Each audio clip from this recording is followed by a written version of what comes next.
St. Louis is home to the world's tallest arch, a structure built as a monument to the westward expansion of the United States. But in the years since it was made, the city's population's declined, and the economic disparity between blacks and whites is now among the worst of any urban area in the U.S. This neighborhood, of course, is majority African American, may have a high poverty rate. For voters in the poor neighborhoods of this segregated city, neither presidential candidate offers appeal. Oh, absolutely not.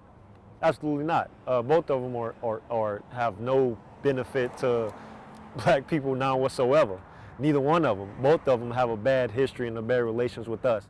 St. Louis's African-American population accounts for almost half the city, but blacks here are 3 times more likely than whites to live in poverty.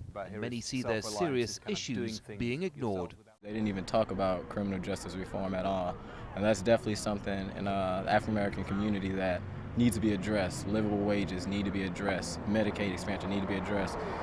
They're not talking the real stuff that need to change our communities. Kababi Bayok is one of this city's success stories. He owns a bakery with his wife, but it's his work as an artist that sets him apart.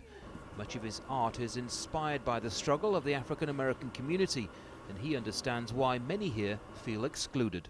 You know, the school's closing, the roads don't get fixed, there's no stores, there's no reason for them to care about politics, or they don't see any of it benefiting them. They see themselves as being, ignored. So I completely 100% understand them not being interested at all. I totally get it. There is here then a huge disconnect between African-American voters and those running for president. And it isn't through lack of interest. It's that simply most feel that neither candidate will do anything for them.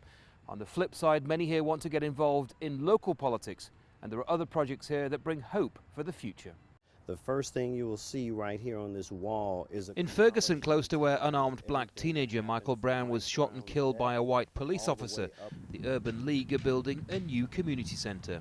This building is here to make sure that you don't have to come back to us in a time of need, that you are empowered yourself individually, and that you can take care of yourself and your family. They told y'all a wealth of information, man. In St. Louis, few believe that the next president will help them. But many here are now determined to set their own agenda and decide their own fate. Andy Gallagher, Al Jazeera, St. Louis, Missouri.